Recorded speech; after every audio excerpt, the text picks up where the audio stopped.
അത് നമ്മളെ പണിയല്ല. മനസ്സിലായില്ലേ?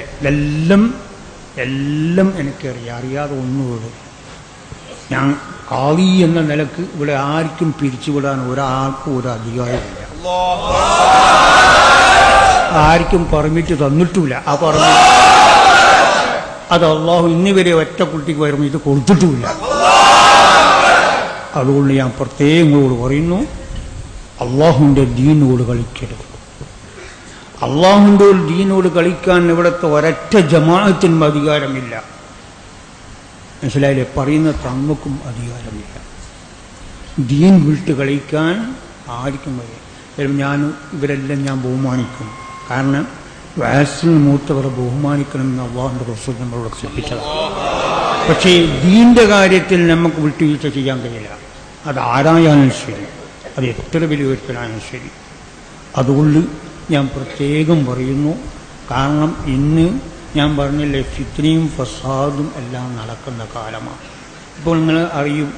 ഇപ്പം നിങ്ങൾ നോക്കൂ, നമ്മൾ ജമാഅത്ത് ഞാൻ കുറ്റം പറയല്ല. എനിക്ക് കുറ്റം പറയേണ്ട ആവശ്യമൊന്നും എനിക്കില്ല. നിങ്ങൾ ഈ നാട് ഇവിടെ കിടക്കുന്നവരാരാ? സയ്യിദ് മദനി തങ്ങളാണ്. ഒരു അഹ്ലു ബൈത്താണ്. പോരാ, ഒരു വലിയുമാണ്, പണ്ഡിതനുമാണ്, എല്ലാമാണ്. ആ പണ്ഡിതൻ്റെ എന്താണ് ഹളറത്തിൽ മോമിനീങ്ങളായ നിങ്ങളൊരു വിഭാഗം അവിടെ കയറി പിന്നെ എന്തും ചെയ്യാം എന്ന് പോയാൽ തീർച്ചയായും സയ്യിദ് മദനി തങ്ങൾക്ക് ഒരു ഔലിയാക്കന്മാർക്കും അതെന്തല്ല യോജിച്ച കാര്യമല്ല. ഔലിയാക്കന്മാർ എന്താണ്? അവരെ കൽബ് കൊള്ളയാണ് ഓട്ടം.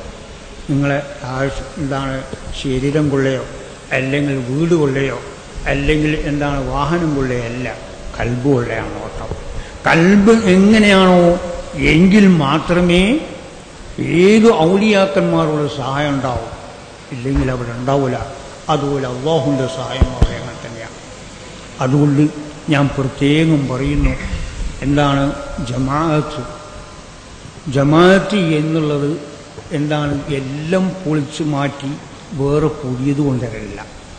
ഉള്ളത് നിലനിർത്തി പിന്നെ സയ്യിദന്മാർ, പണ്ഡിതന്മാർ, കാദിമാരോട് ചോദിച്ച് എന്താ ചെയ്യേണ്ടത്, ഏത് കാര്യത്തിലാണ് ഞങ്ങൾ പോകുന്നത് എന്നുള്ള ഒരു മുസാവറത്ത് അതാ ചെയ്യേണ്ടത്.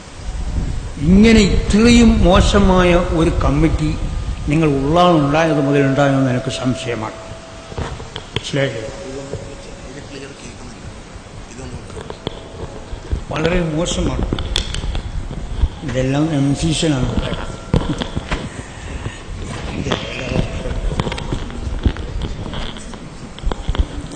ഇതെല്ലാം എംസീഷനാണ്. സദ്യ ബഹുമാനമുള്ള മോമിനിങ്ങളെ,